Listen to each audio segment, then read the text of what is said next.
All right. So thank you, Graham, for inviting us, and thank you for the introduction. Again, so I was a professor here at LTI for almost 20 years, and I'm still an adjunct consulting professor, which means that I get to teach and I get to advise and be on committees if I choose to do so. So we've kept also a collaboration going. I'll tell you a little bit about Unbabel and give you some of the background for the work that we're going to be kind of in the vision that we're going to be talking about here today. And then I'm going to pass it on to Craig Stewart, who's going to talk about the details and the technical details and some of the work. So yeah, basically do the introductions, a little bit of vision and kind of couching of the work that we're doing at Unbabel in this particular area. What we mean when we talk about translation ecosystem, and particularly about using state-of-the-art AI technology to measure translation quality throughout that ecosystem, and the components that are involved there. And then at the end, we'll talk a little bit about some of the current and future work that we're planning on doing, and hopefully have enough time to answer your questions or talk a little bit about other things that are going on. Whoops. No, what's going on? Oh, okay. I just have to click here. All right. So, so my current day job is, as was pointed out, is I'm the VP of Language Technologies at Unbabel, and Craig is a research scientist on the team that I have here in Pittsburgh.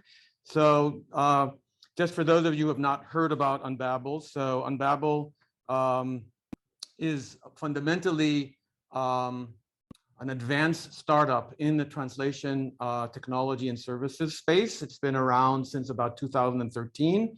The CEO of the company is an LTI PhD graduate by the name of Vasco Pedro. So it has strong connections to Pittsburgh and to CMU.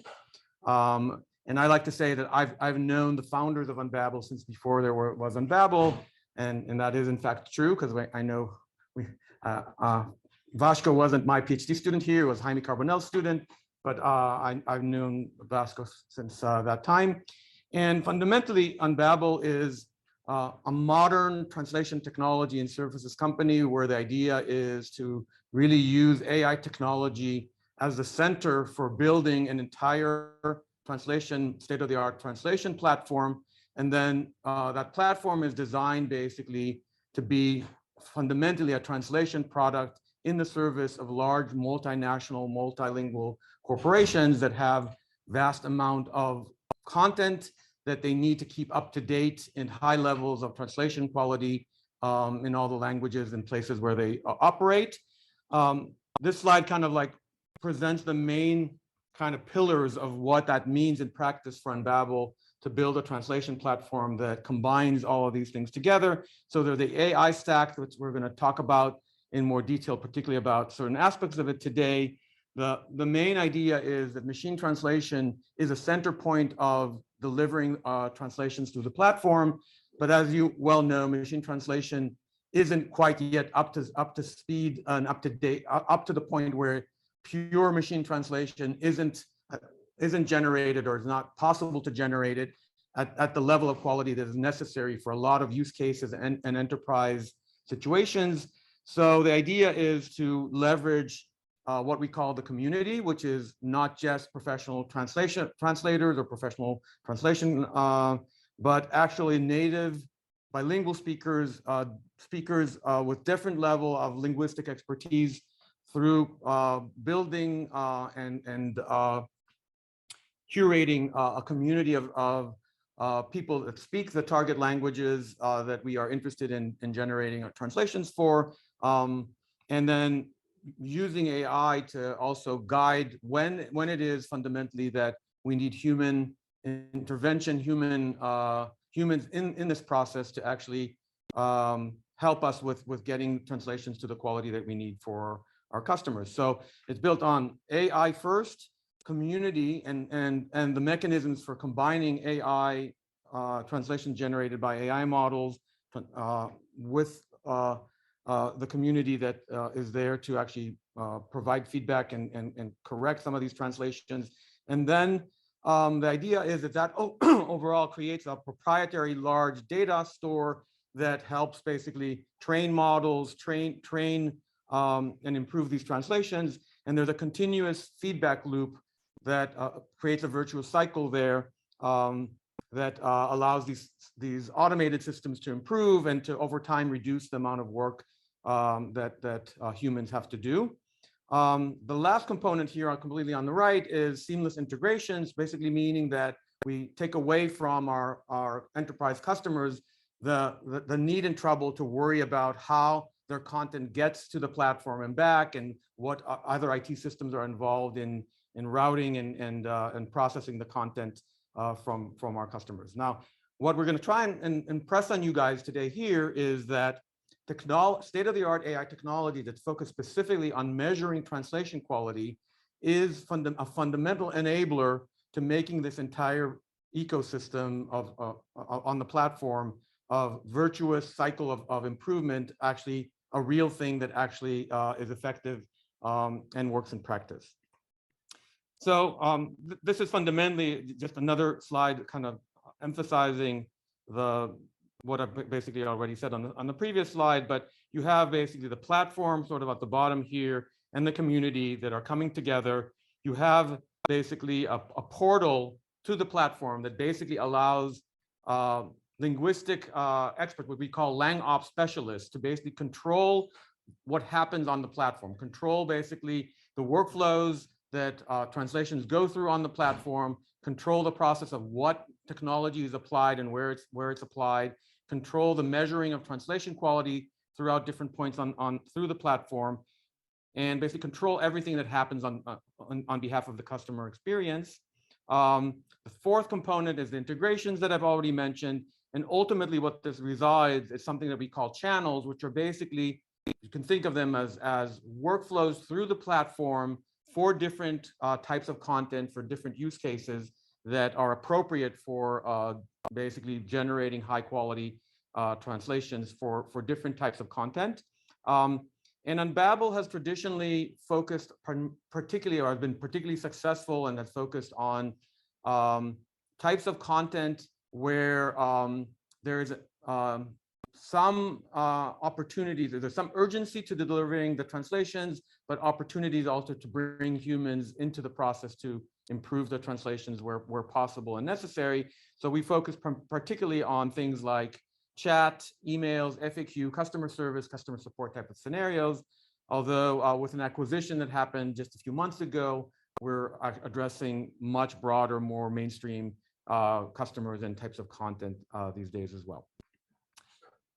Okay, so basically these are kind of the main kind of components or goals of what you can do, particularly in the space of types of customer support and customer service types of content. So this is a bit of a marketing message. You can basically, the idea is to basically remove the language barrier from those scenarios where customers are interacting with or needing to get support from business from business enterprises. And the idea is, there's customer support agents. They fundamentally will speak their native language, regardless of whether it's a chat scenario where it's a more immediate conversation with a customer, or it's a tickets, what we call tickets, or email scenario where there's a customer support ticket that comes in and needs to be addressed, or a more publication scenario like of writing customer support FAQs and things like that, where the people that on the corporate side, on the enterprise side, typically they speak English, or the content is in English, and all the customer base in all these different countries speak their native languages. And translation becomes, the idea is it becomes almost as transparent, it's almost seamless, that the customers basically interact in their own language, the corporate and customer support agents speak and interact in their own in English typically, but in their own language, and the experience is fundamentally transparent. And this is kind of some of the benefits that come from doing that, particularly in the customer support area. it's allowed multinational corporations to have much more flexibility with how they allocate and build customer support teams. They can put them in places where there's significant infrastructure and human resources for doing customer service, like India, the Philippines. A lot of our enterprise customers end up using customer support centers that are located there, and through that service countries all over the world. And this is just, again, as part of this introduction, just to give you a hint of some of the end customers that we work with directly or indirectly through our partners. So lots of very well-known, familiar names, again, mostly characterized by multinational, big enterprises that sell all to markets all over the world. Okay.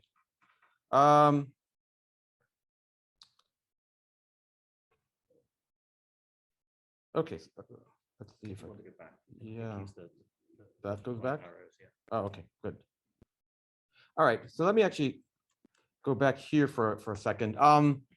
So before we kind of go into describing specifically like the vision behind what we've been working on developing inside of Unbabel in terms of how to leverage particularly state-of-the-art AI in building models and components that help us measure translation quality at different points in the entire translation journey. A little bit kind of a background about that. So the traditional sort of landscape in the translation industry at large and has been kind of a strong dichotomy between a choice of kind of either machine translation kind of as a black box with very little ability to control to some extent what is coming out from that black box and improve it, or a traditional translation workflow that is very much dependent and dominant on professional human translators translating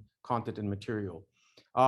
And as you can imagine, the machine-only approach basically lacks the necessary quality for reliable customer experience and basically is not sufficient for many enterprise needs and enterprise use cases, whereas the pure human translation is very, very limited in terms of its bandwidth and its cost and its speed. So it does not scale, it's not fast enough, it can't handle large volumes, and it's very, very costly and limited by the availability of human translators. So obviously over the last 10 years, it's not been a completely black and white. There's been increasing opportunities and in fact implementations in practice to try to basically bring these two things together in meaningful ways that that basically leverage more and more the increasing high accuracy capabilities that state-of-the-art machine translation can provide these days, while still incorporating humans in effective ways. But what I really want to actually point out, even though there's been quite a bit of progress in general in doing that, that this kind of difference of or binary kind of choice between fully automatic things and human things has also impacted how translations are actually evaluated in practice. So even like if we look at just the research history in machine translation, there's up until very recently, it's been the case that you either run some automated metrics when you develop your models, such as, for example, BLEU. Everybody knows who's done machine translation knows BLEU. And you get scores, and you can actually like publish papers if the BLEU score goes up by a point. And you get some insight maybe as to why your changes to the MT system have kind of worked. Or you run a human evaluation, and then you run a human evaluation and you compare two systems, and you do that according to either ranking translations or you know, the different human measures that we will mention a little bit in a few minutes. But even it turns out that even in that space, we can actually do these nowadays things that are much more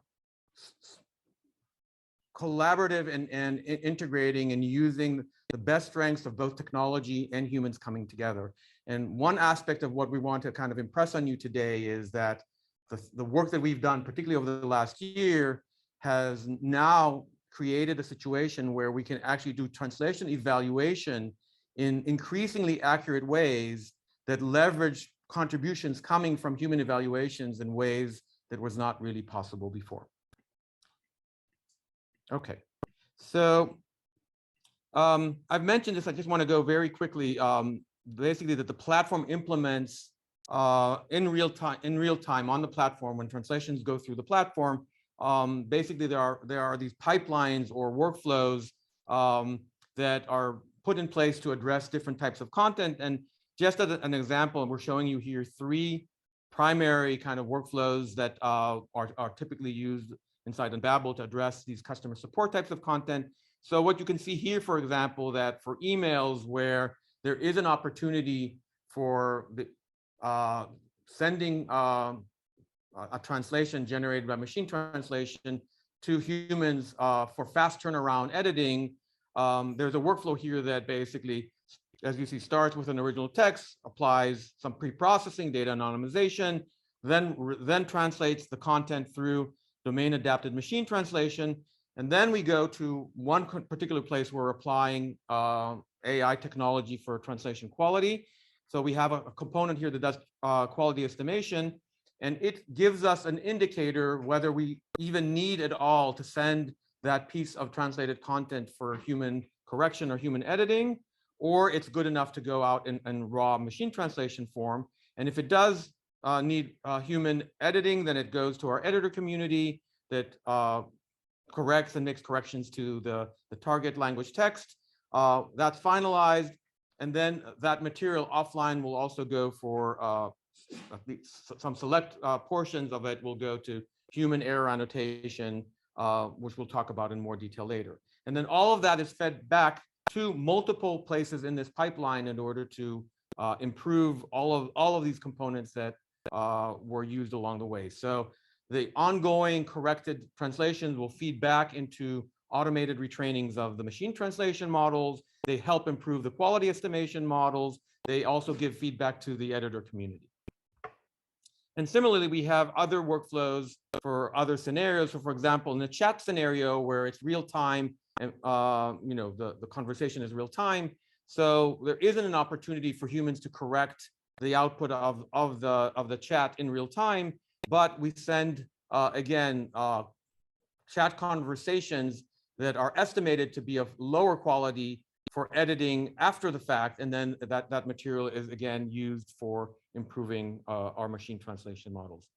And we have kind of a third representative scenario here where very high quality content that needs to be published, like FAQs, can be distributed among an editor community and then routed to a senior editor, and then again the corrections that are done by the community in effective ways can be fed back into improving the different components here. Okay, so before we go into some of the real details, I just want to kind of at this point give you a little bit of a vision statement of what we're actually claiming or aiming to do, and how then we'll go into the details of how we kind of are executing on that vision. So the vision that I really want to leave you with, and I hope you'll get that idea from the rest of the presentation, is that the ability to accurately identify, quantify, and monitor translation quality and translation errors using state-of-the-art AI technology in particular that we are the experts on developing can fundamentally drive a translation ecosystem of the type that I've shown you on our platform, with virtuous feedback loops that continuously then improve over time, and where this technology that we're using for measuring translation quality actually has an opportunity to contribute not at one point, but at multiple points throughout this entire translation platform and translation ecosystem. So just to give you some highlights of what we're going to show you is that we can leverage translation quality technology throughout the entire translation ecosystem in multiple points, and we'll focus on some of them. So one of them I've already mentioned, it's QE routing. So basically machine translation generated translations containing translation errors can then be routed for correction to human editors.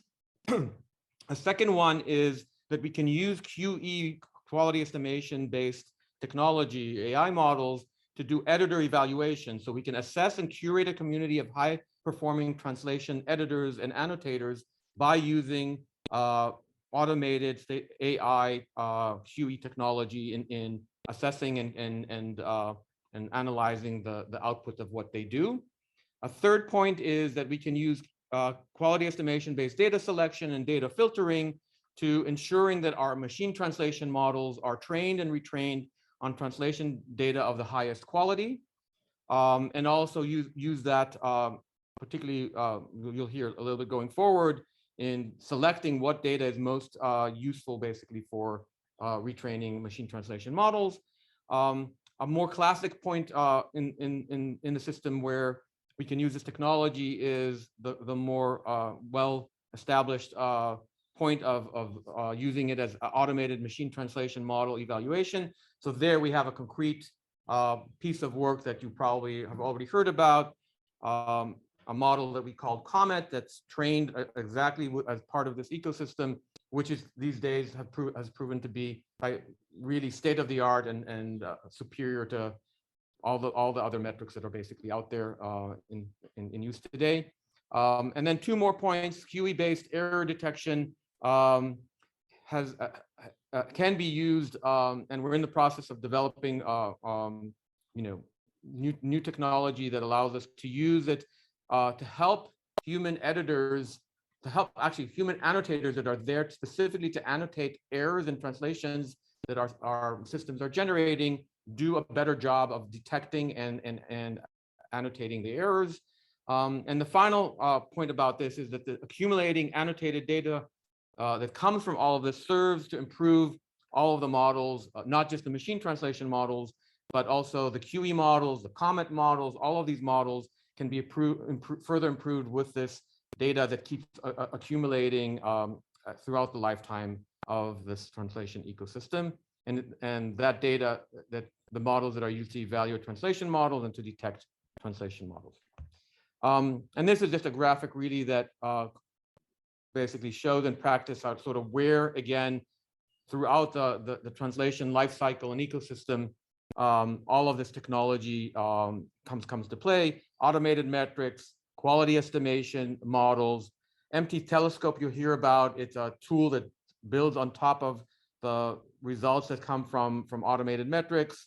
And then human post-addition, human evaluation, and something we call the customer utility analysis, which is, again, actually an aggregated way to look at translation quality from the customer perspective, or from what our lang ops and customers really need to get out from translation quality.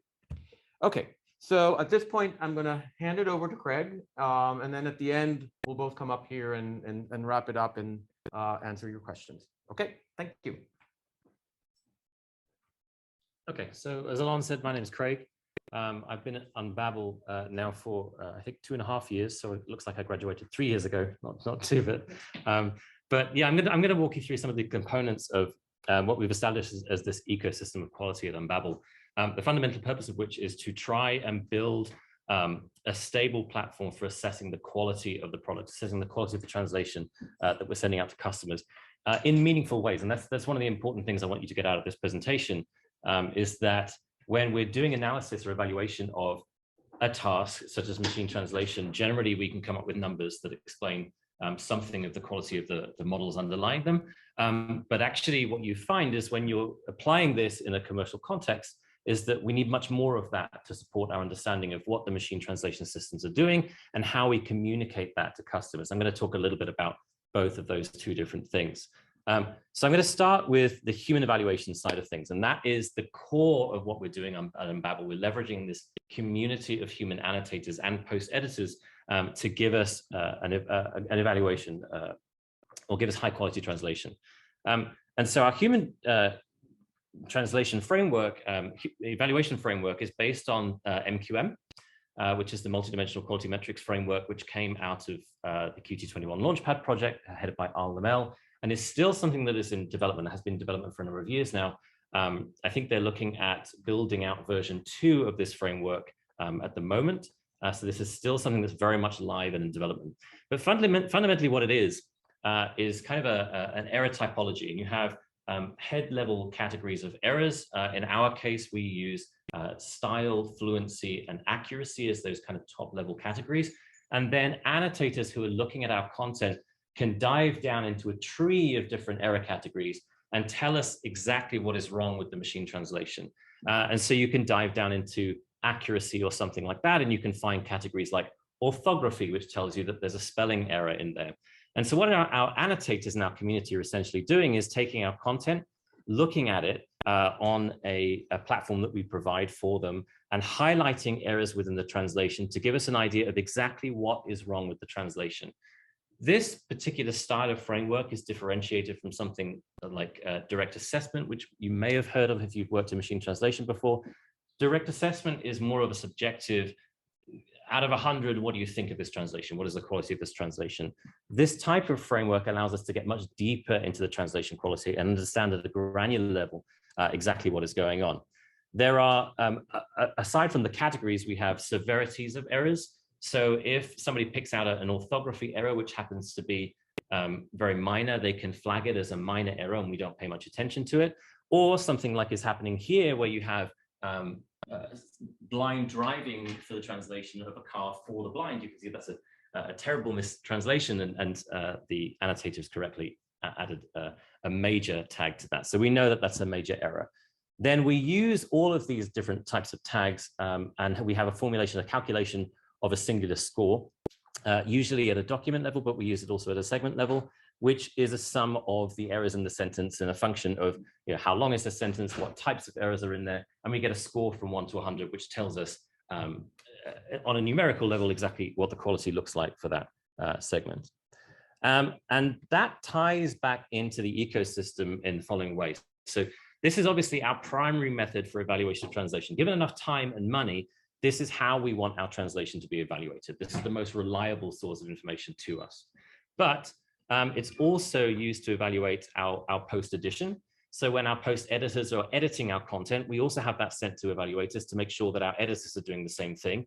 And it's also the primary data source, I think, as Alon mentioned, for training our internal models, things like our evaluation metrics like Comet, which I was involved in developing, and our quality estimation models as well, which I'll talk about in a minute. It also feeds our communication strategy as well to customers. We have something called the customer utility analysis, which I'll highlight in a minute, but it allows us to have some kind of granular understanding of quality of translation that we can then pass on to customers in meaningful ways. And then we also have it as a means of evaluating what is going on. I think I mentioned that already, but to do automated evaluation of the community to kind of help us flag fraudulent editors or bad editors and that kind of thing. So that's human evaluation. Then we have the human post-edition side of things, which is where our translated content is then flagged. We have a quality estimation step, which establishes that that translation content needs to be sent out to our editing community. And we have human post-editors who then go and correct that content so it gets sent out at a higher quality. There's not much more to be said about that other than the way it interacts with the rest of the system. Obviously, we use this to make sure that the quality of the output translation is as high as possible. But it also is a rich source of data which we can use to train our internal evaluation models. In particular, our quality estimation models are trained by taking our post-edited content, deciding what it is that the editor changed, and then applying tags to it that we can then feed into the training of our quality estimation systems. Then it's also used as a means of establishing, this is a little strange, but establishing annotator agreement. So we have a bunch of different systems in place to figure out whether our annotators and editors are doing a good job, and looking at the post editions on a particular segment and aligning those with annotations on that same segment can give us an idea of how much our editors and annotators are agreeing with each other.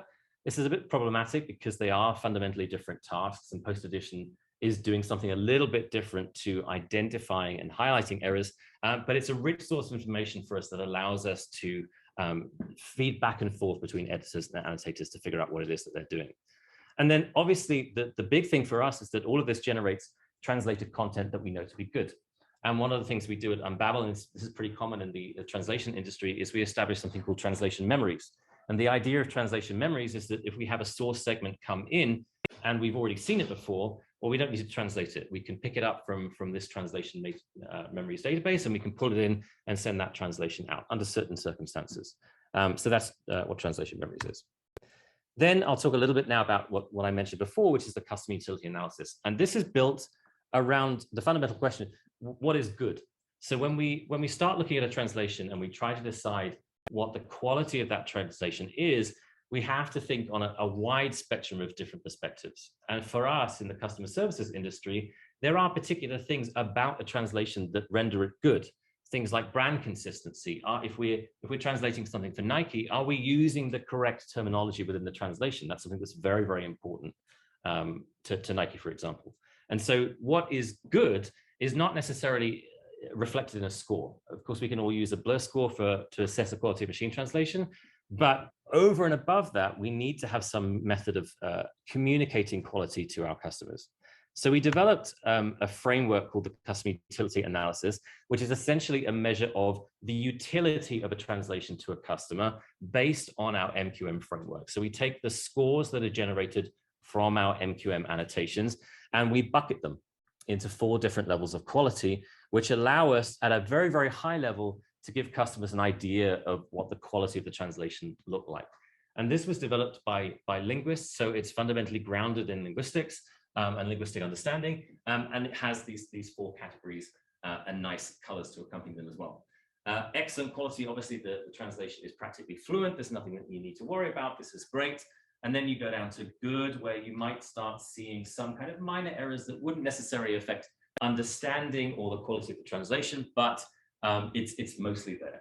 Then you go down into moderate, where it has some errors, but you could probably still get a sense of what is intended by the message. And then weak, which just covers everything else.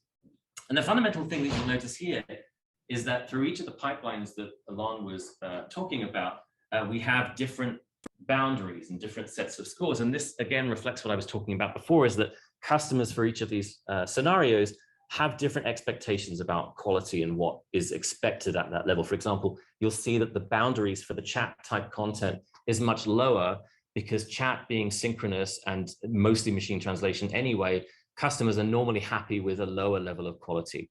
But for things like FAQs, which is very highly edited content, you can see that the boundaries are much, much higher, because it necessitates a much higher level of quality. So that's the custom utility analysis, and this is built, Graham?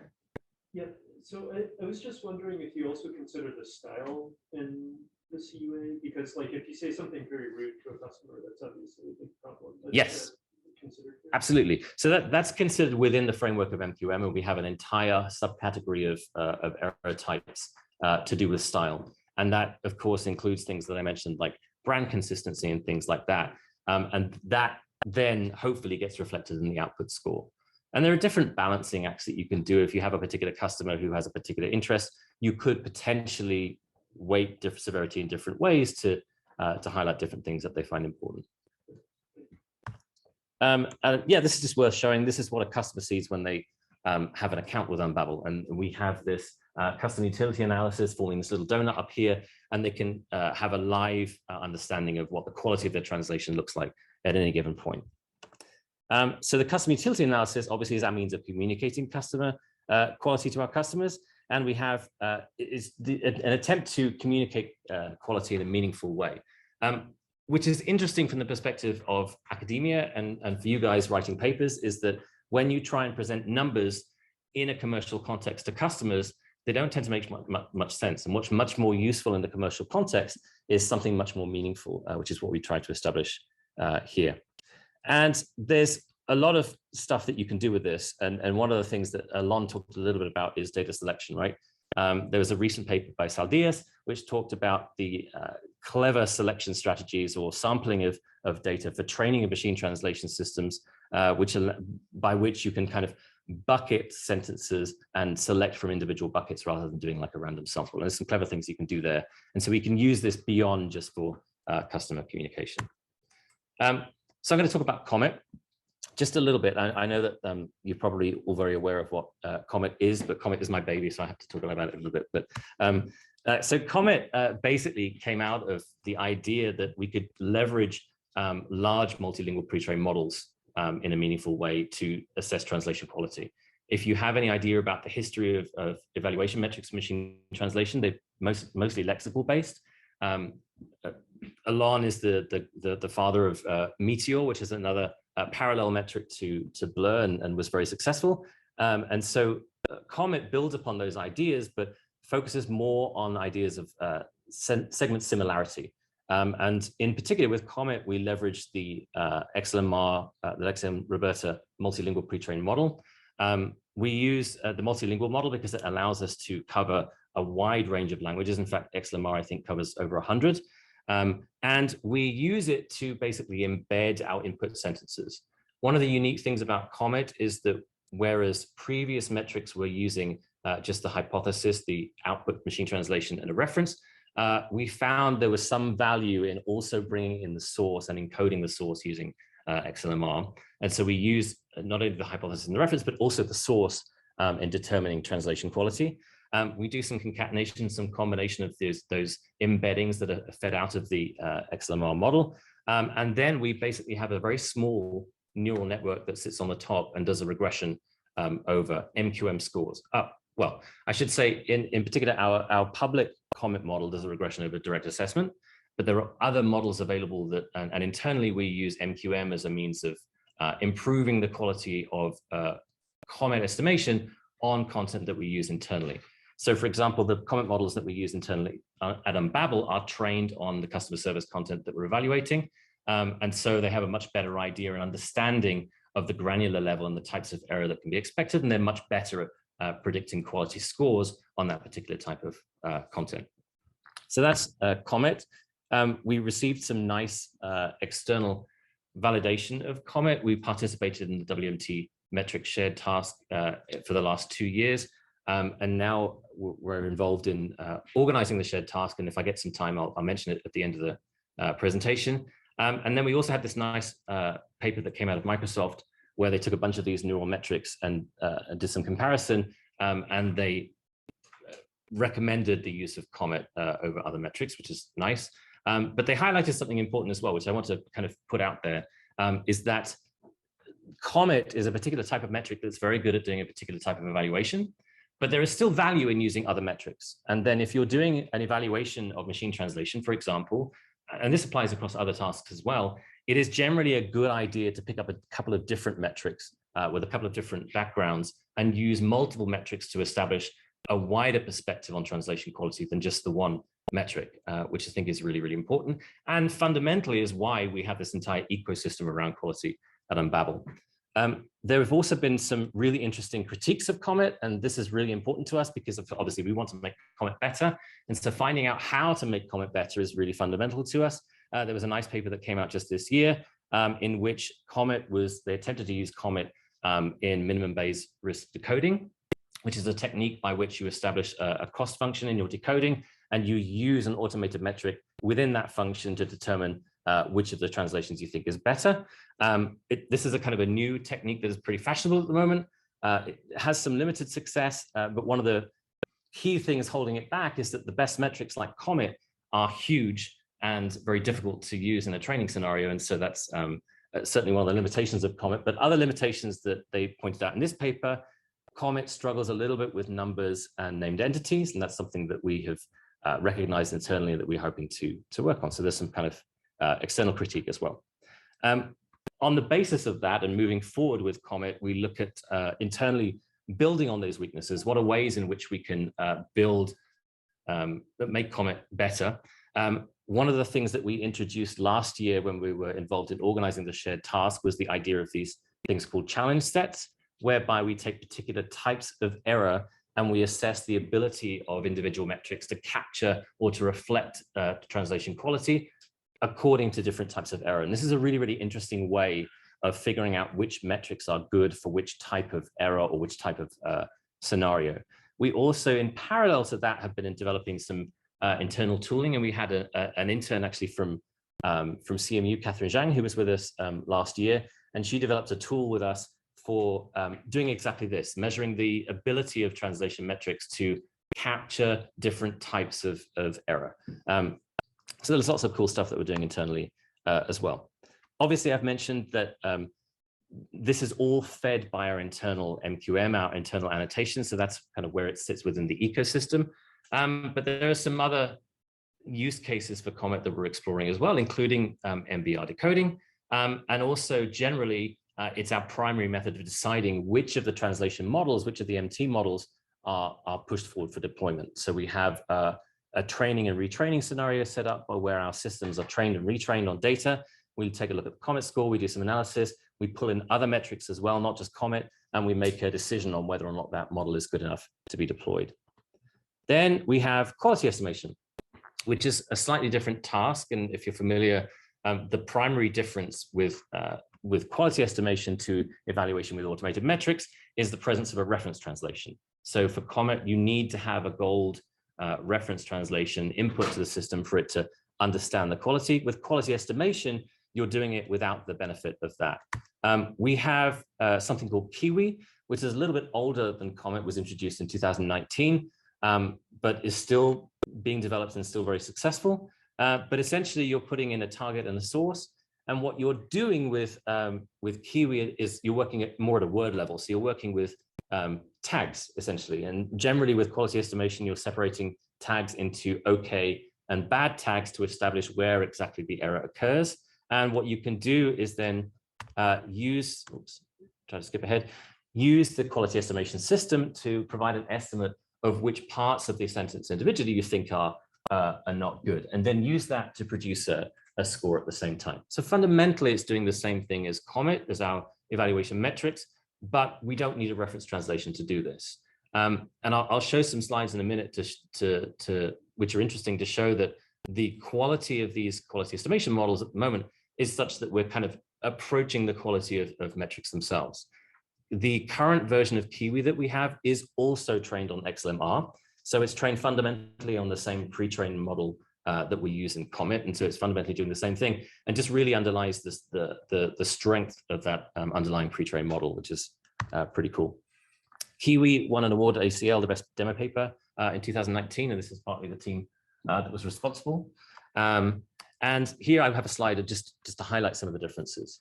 Internally at Unbabel, one of the key differences is the use case that we have for it. I've mentioned before that Comet is used in deploying models and deciding which of our models are worth deploying. Kiwi, however, sits kind of at the intersection of the community and output translation, in the sense that we run a check on the translation first with Kiwi, with quality estimation, to get a sense of whether we think the translation is good enough or not, just to send directly to the client. If it achieves a certain threshold, it just goes out. Otherwise, it gets redirected to the community for post-edition. And that's the primary difference in use cases of the two things. Yeah. You do use Comet Kiwi as your Kiwi system, right? I'm getting to that. That's the next slide. You're right. We have a quality estimation version of Comet as well that was kind of developed in parallel and in collaboration with the Kiwi team, but essentially does the same thing. And we've kind of pitched the two against the other, and we use the two almost interchangeably in certain scenarios. But yes, of course, you can do the same thing with Comet, right? If you take out the reference translation, which I've done here, and you just have the source and the hypothesis, well, essentially you have a quality estimation system. And that's, we have been working with that. These are some results from the WMT shared task from last year. Kind of higher in the table is better. And you can see that the Comet MQM model is up here at the top. And then you have our QE model, both the Comet QE version and the Open QE models are up there too. The interesting thing about this table is that all of these other metrics have references. So all of the other metrics up here have the benefit of reference translations, whereas these don't, and they were still performing pretty well, which was a nice surprise. I don't remember. Is Comet Kiwi trained as a distilled version of Comet, or is independent training without references? Independently. Yeah, it's trained independently. Yeah. So yeah, that's quality estimation. And I've mentioned that it's used to assess whether or not translation is good enough to just be skipped or to send to our community. And it does have some kind of use as a secondary metric as well. We can rely on it to an extent as a measure of quality alongside Comet if it's trained slightly differently. Some of our quality estimation models I've mentioned that are actually trained on post editions rather than MQM context, which gives them a slightly different perspective. And some combination of the two approaches can produce something quite interesting. But it allows us to use it as a secondary kind of a check on translation quality. One of the coolest things, and this is for Graham, because when I was at CMU, one of my projects was involved in assistive tooling for simultaneous interpreters at the time, but I'm now involved at Unbabel in looking at use cases for assistive tooling for translators and for post editors.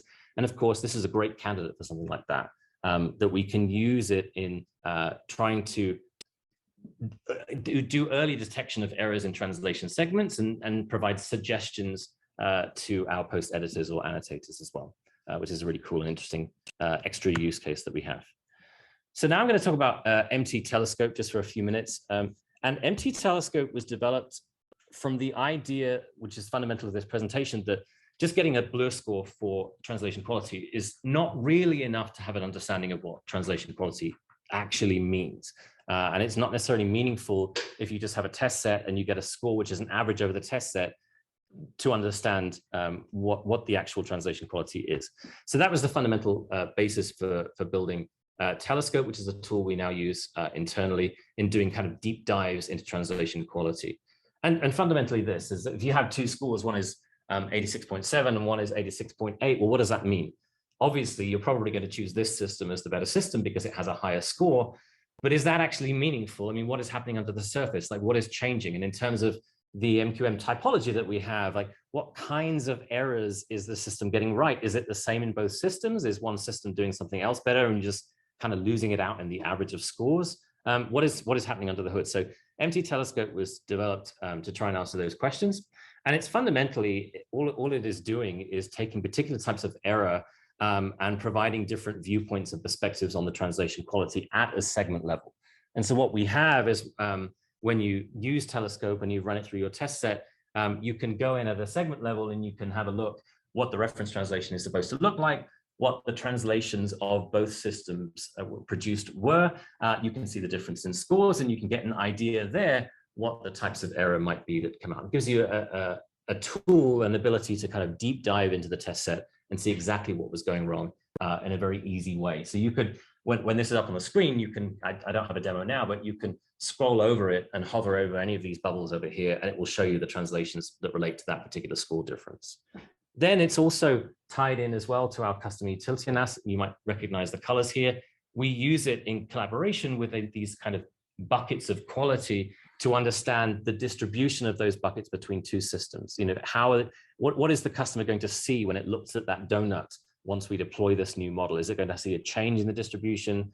Is it going to be similar? And a lot of times, which kind of highlights the benefit of going this deep, a lot of times you'll find that sometimes in the difference in the two scores, you'll see that averages at different levels of these types of buckets can surprise you. For example, you might feasibly see that in the system that you thought was better, this kind of orange bucket here has actually grown a little bit, or maybe the critical errors that the system is producing has grown. It's just been kind of averaged out by some excellent translations on top.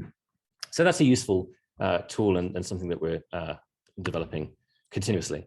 So now for the next few minutes, I'm just going to kind of focus on some actual research stuff and some papers and some things that we're doing internally that might be interesting to you and that complement the ecosystem.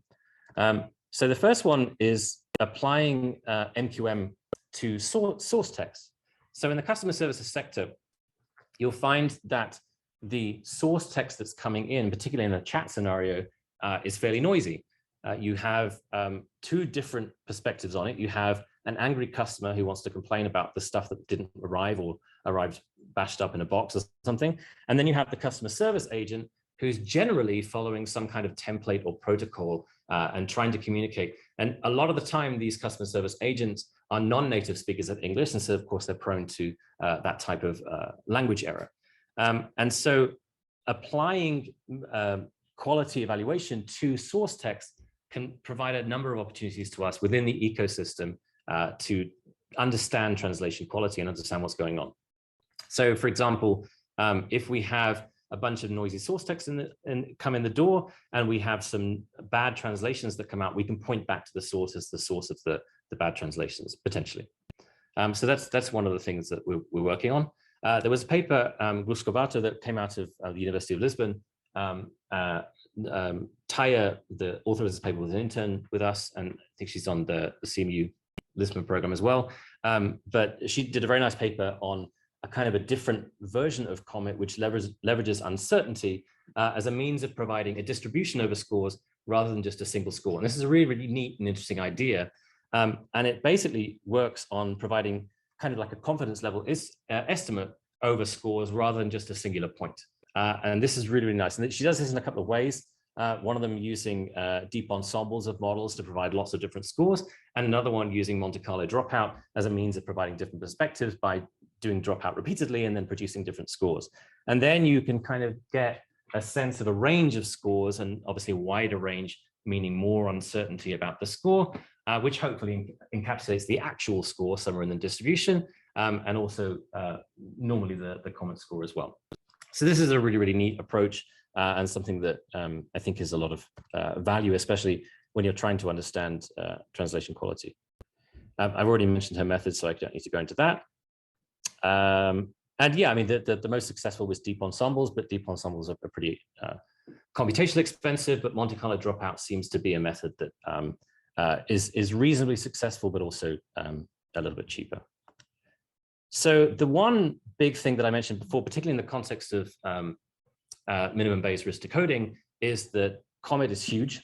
It uses XLMR, and if you want to do really, really well, you can use XLMR large, which is a much bigger model. But of course, using that at training time to train an MT model is extremely impractical and can take a very, very long time. So making Comet more efficient and much smaller is obviously a very, very key thing that we're trying to do at the moment. And we're investigating ways of doing model distillation, for example, and pruning of the model such that we can produce something that works in about the same quality, but is much, much more conducive to doing things like MBR decoding. And so those are some of the fundamental things that we're doing. Interesting things that are happening in the future. I've mentioned already assistive tooling, leveraging QE to provide suggestions to editors and annotators, and also improving methods of evaluating our humans as well. Like, can we use methods of like quality estimation to figure out how well our annotators and editors are doing? That's something we're also working on. So just in summary, and Alon, you can jump back in here if you want to. At Unbabel, we're engaged in establishing an entire ecosystem of quality. And the primary reason for doing that is that we've established that having just a singular score as a means of assessing the quality of translation is not necessarily sufficient. And that as a means of providing a much broader perspective on quality, you need to have these things that can have some interplay with each other and provide a much more comprehensive understanding of translation quality.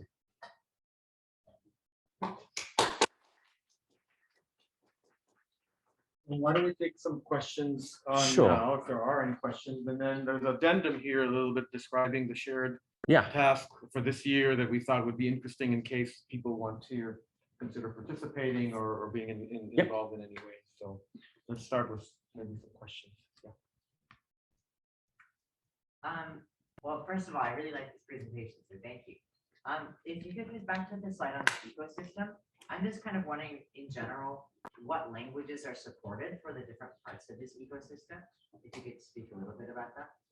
So fundamentally, most of the translations that we do are translations that a lot of the content is translated outbound from English to many different languages. But we handle at Unbabel, you know, all of the major languages that our customers need. In total, you know, up to 40, 50 languages at the moment, and goal is to expand to over 100 languages over time. So we're not, you know, of course, there are some differences in certainly the quality of the translations that are generated by the machine translation models for different languages. There are also the quality estimation and Comet models. They're not maybe as good for some of the lower resource languages as they are, but overall, our goal is to fundamentally have technology that addresses all of the languages that our customers need, at least. Okay. Yeah. So is your MQM like pipeline client agnostic, or do you sometimes try and incorporate, say there's like a list of entities which a particular client does not want to get wrong during translation?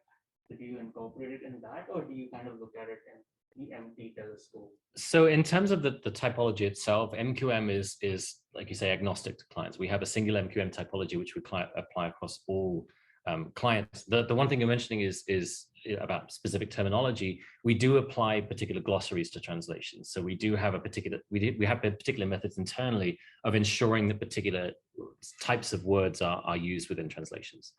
And there is an opportunity for our annotators to be aware, for example, of the terminology that is expected for a particular customer when they're annotating content that went through translation. Yeah, exactly. The annotations come with instructions. So the annotator, it'll say, this is some content for Nike, make sure they're using these particular terms, and then the annotator will provide directed feedback on that. So the typology will say, you can identify a translation error in a named entity or a product, name or things like that. And supporting that is a glossary that for that particular customer, so that the annotator can say, oh, this was actually not translated according to what the glossary says for Nike, for example. Other than including like certain jargons or glossary, I'm curious as to like whether you guys try to tune like the tonality of like the sentences depending on like the client. For instance, like I would imagine like Nike might want like a friendly, more casual versus other more like financial clients. So yep, for sure. We in particular use cases, we have very highly customized machine translation systems that do exactly that, and we try to adapt those systems to that particular style of content. We had some interesting experience recently with customers who were very keen to provide a very, very informal style of language, that to the extent that they, instead of saying yes, they want people to say yes with like a Y-A-S-S-S-S-S. And we try as best we can to adapt to that kind of content. Yeah, and also in the error annotation and process, we try to do that. So like our editors and our annotators, for example, get some indicators like this customer expects for this language pair expects output to be informal, formal or informal level of politeness. Asian languages, for example, have more sensitivities related to style and to politeness levels and things of that nature. So, Alon. You get all this interesting, useful, detailed information back from your annotators about the types of errors that are actually happening. Which of those are hard to integrate into your automatic system? So there are some things that basically, the automated retraining processes obviously can better address certain types of errors than others. Sometimes they're counterintuitive things, certain things. So we do need specialists basically to still kind of look at that and actually see, things that, in many cases, things related to just pre and post processing, things that you wouldn't expect machine translations to learn well. So for example, named entities in general are difficult things, particularly because they're contextual and there's a lot of customer specific preferences. Units and measures, for example, do you want the translation system to do a conversion from metric to imperial or vice versa, or not? And typically, we have processes that exclude that from just learning things like that directly from the data. There are some things that are just subtle, like we get, these translations are too rigid, or they're not, things related to style are actually sometimes difficult to capture. So we try to basically squeeze as much as we can just from the automated processes of getting the errors annotated, corrected, and then fed back into the system for retraining. That doesn't get us all the way, obviously. Yeah. Besides retraining on human post-edited translations, could you elaborate on how else you're using like human edits to improve the system? Or is that like, I guess, proprietary? No, not really. I mean, so there's a couple of different things there. I think that generally, yes, obviously the post-edited version of the translation is a useful source of information as a reference translation. But at the same time, I mentioned before that we can leverage those post editions, for example, to kind of make sure that there's an alignment with what the annotators are doing on the side. And that in turn then feeds back into our system because the annotators then are doing a good job at giving feedback that's useful to our MT systems. So there's a lot of indirect ways that post editions are used. Other than that, generally, I mean, you have it. I mean, there was research by Antonio on like actually trying to actively use this to make like non-autoregressive models. Right. I don't think it ever ended up in actually useful, but like there is stuff you can do. I've been doing like non-autoregressive edit models. But yeah, I guess you guys know better what you guys actually use. Yeah, no, that's right. Yeah.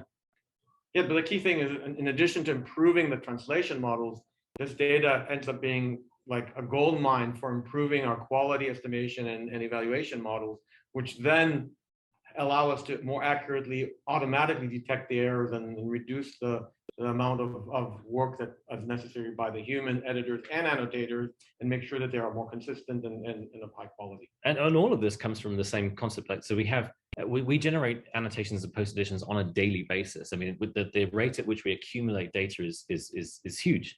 And so the part of the exploration here is we have all of this stuff, like what can we do with it and how can we use it in the best and most efficient way possible, right? Sorry, I might have like missed this. I don't know if there's in like customer utility analysis, but I was wondering if there's any other ways or like, I don't know, maybe like third-party signals, for example, like customer interaction you can use to judge like the quality of your translations in terms of like how effective they are to like, I guess, marketing to different people. Yeah, I mean that's super interesting. Like doing sentiment analysis, for example, on the customer and just seeing how did we solve the problem, or was there an issue with communication that led to some degradation in how the customer felt the call went. And that's so we get limited signals back, and mostly what we get in is text, and there's definitely a bunch of stuff that we could do there. But even more so in the context actually of the Maya project, it is a joint project between the University of Lisbon, CMU, Ram the PI, and Unbabel. We actually are looking at ways for doing, for example, dialogue evaluation that looks at many different aspects and not just like the quality of the translation itself, but like the success of the dialogue and the sentiment of the participants in the dialogue and so forth. And there's a PhD student that's actually co-advised by Isabel Pancoso in Lisbon and myself, who's going to be visiting here for the next year, working in the context of that project. Nope. Yeah. So since you have a very like mixed approach between like technology and humans working together, I'm just curious as to how you started the whole thing, because you wouldn't have pre-existing annotations like when you're starting the company. So did you start from the machine side and then eventually develop an ecosystem, or? You can probably give a more I accurate answer, but yeah, obviously, you have to bootstrap this stuff. So it started more simplistic. It started basically with machine translation and curating an editor community. There wasn't even an annotator community yet. And there were more rudimentary ways to decide basically what to send to the editors. Right? In an extreme case, you can send everything to the editors for editing. And as basically the data was accumulating, we were able basically to build much more nuanced and sophisticated kind of ways of leveraging. So now only things that our automated models tell us require editing or sent. We see a vision in the future again where the things that are sent to the editor are already pre-annotated with the errors all the way down to the token level of where we think the errors are, and they just have to verify those errors, just like the editors only will have to correct things that errors in machine translation. So here the annotation process will be mostly automated itself. And again, this can. But I would say it's not been super difficult to grow the community, just because of the fact that it's grown quite organically, just because of the fact that this type of work is very, very interesting to people, particularly in the past few years with COVID. We have a lot of our editors and annotators just working from home, and people with mothers with kids who do a lot of editing for us. And we have a smartphone app where they can just literally edit from their phone.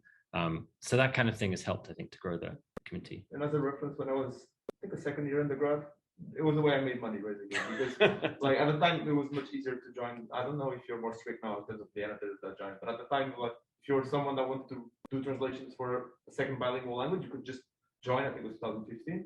You say, okay, I speak Portuguese, and you make a couple bucks doing translation.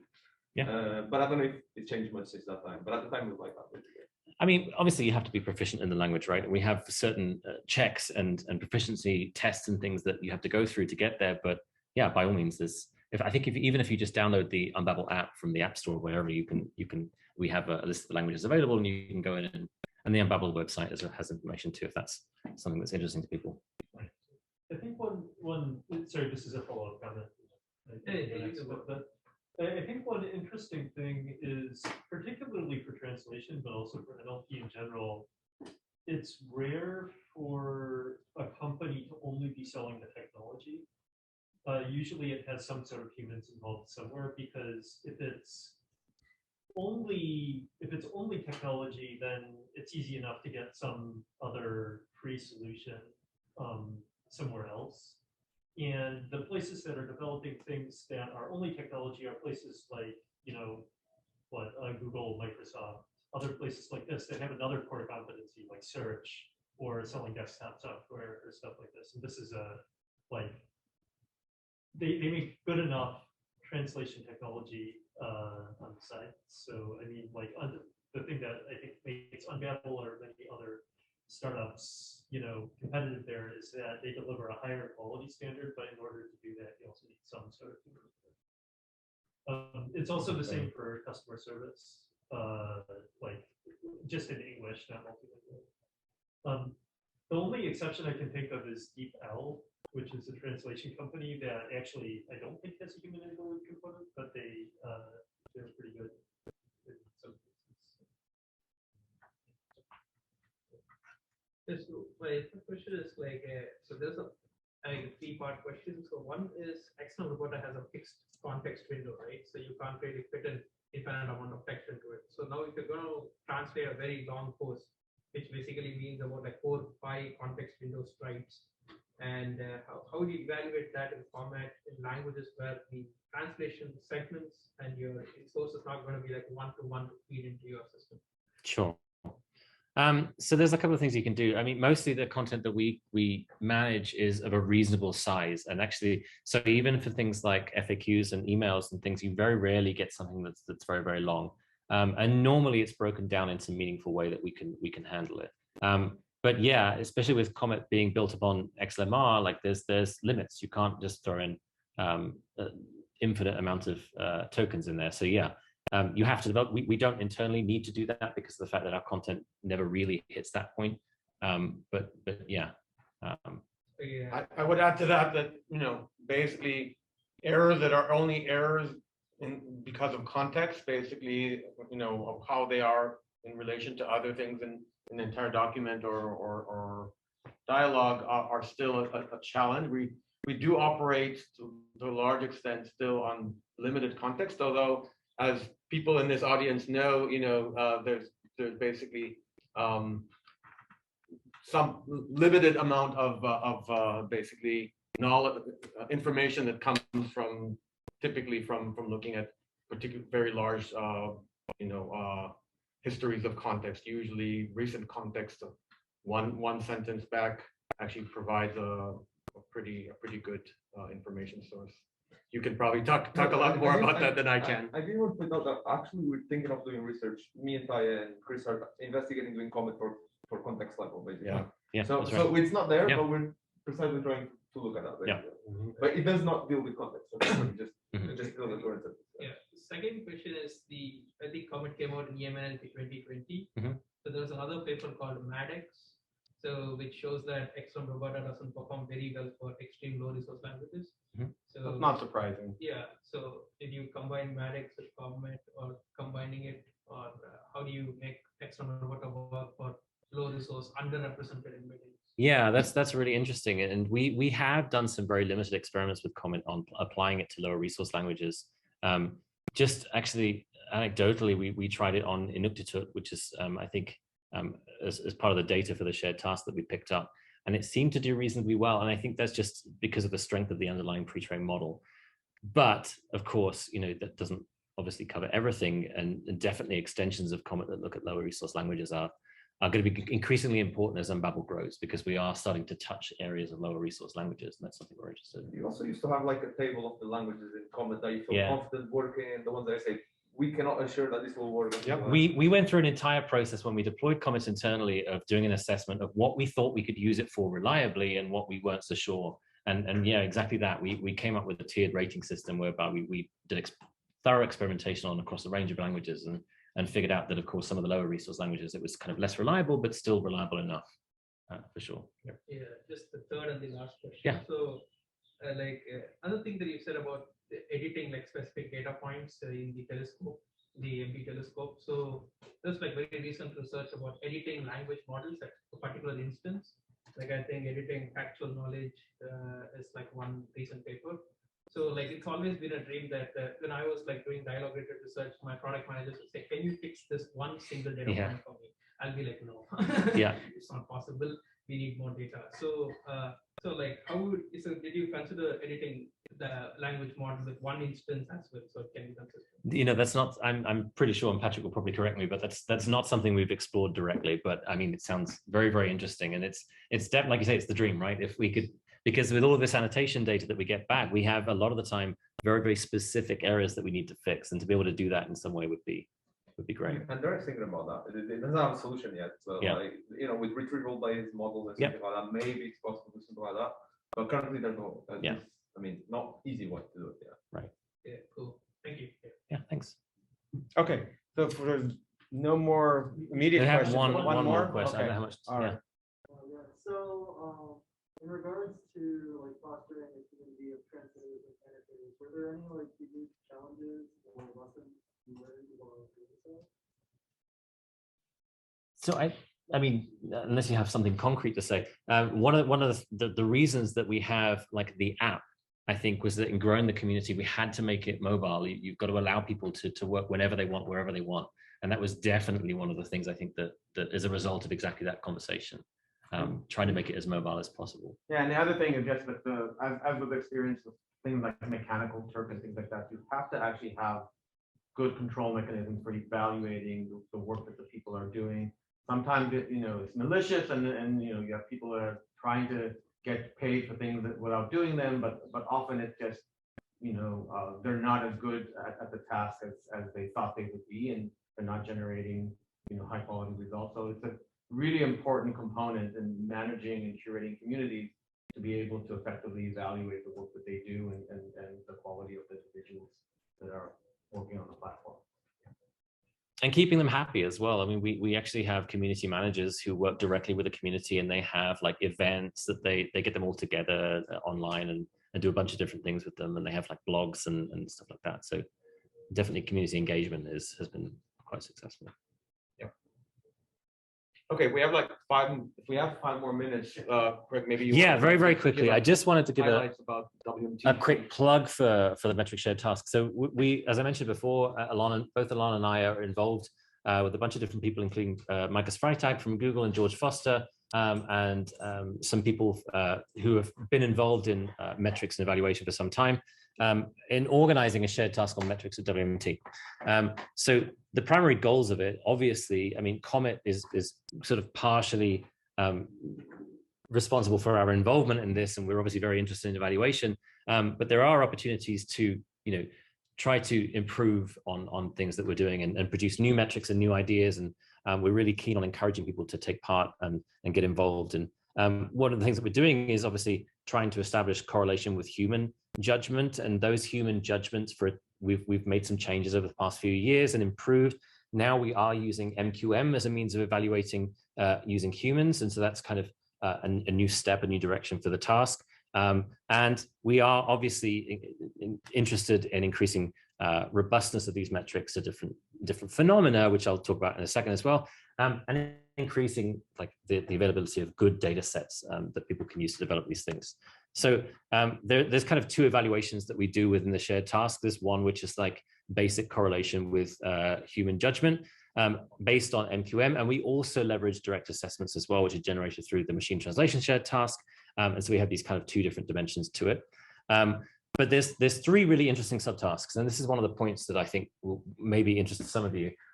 So QE as a metric is something we mentioned already. The success of QE models, particularly built on pre-trained models, and these things aren't super difficult to build. If you have a Hugging Face model, you put a regressor on top of it and things like that, you could have a go at it. But QE, using QE as a metric is an interesting direction.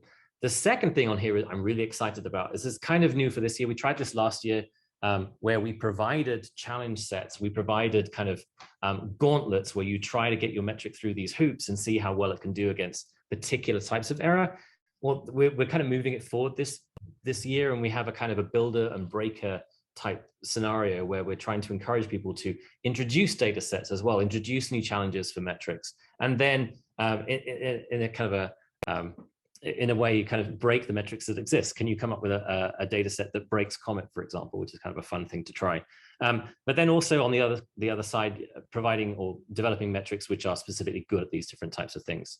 And then as a new addition this year, with the interest in minimum base risk decoding, there's a section in that where we will try and use these metrics within that particular decoding scenario and see how successful they are as a means of training MT systems as well. So those are kind of two new things in the task this year. The timeline for the task is kind of still being finalized, but it's towards the end of this year that everything happens, right? So we have the MQM annotation happens in the summer, and submission of the papers is the 7th of September. So there's like plenty of time for anyone to get involved.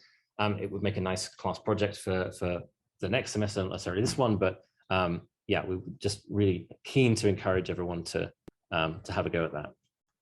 And that's all I have.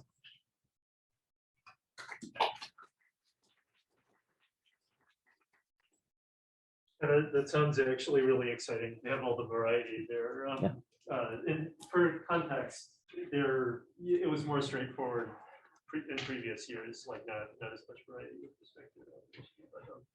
But, I had one very small other question, which is, it seems that one really big problem in metric evaluation is that, like, in fact, much of the time the translations that the system outputs are better than the human translations.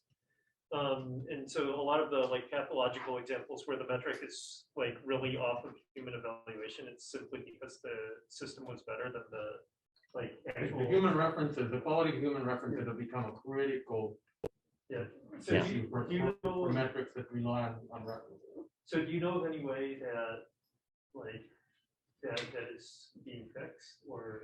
So in certain scenarios, and particularly last year, we had a scenario in which we introduced like 2 human references to try and provide variety. And we did have a subtask last year where we encouraged people to, can you build a metric that can use 2 references as opposed to 1? But yeah. So one way is actually like using the metric with 1 reference in order to evaluate other human translations, right. Basically. And so that seems to be successful. The other, I think, is basically moving to using quality estimation that basically just relies on the source and doesn't require human references. And I think we're making good progress to a point where basically the quality, it'd be more difficult to generate high quality human references than what it's worth, basically. Okay, that'd be amazing at that point, but yeah. Okay. In this scenario, maybe I will stop for also. I was also organizing another share task. Yes, go ahead. As the chat translation share task. Basically, the goal is to make good chat translation systems. So they both use context, both bidirectional on source side and target side. The page is not up yet, but if you want to do something, if you want to do both sides, both evaluation and generation, feel free to participate on both the chat translation share task as well. It's not up the page yet, but will be eventually. And Patrick is heavily involved, apparently. Yeah, I mean, I got brought in, but now we need to do it. Yeah. Okay, thanks a lot, everyone. Thank you. Yeah, thank you, Alon and Craig, for pleasure.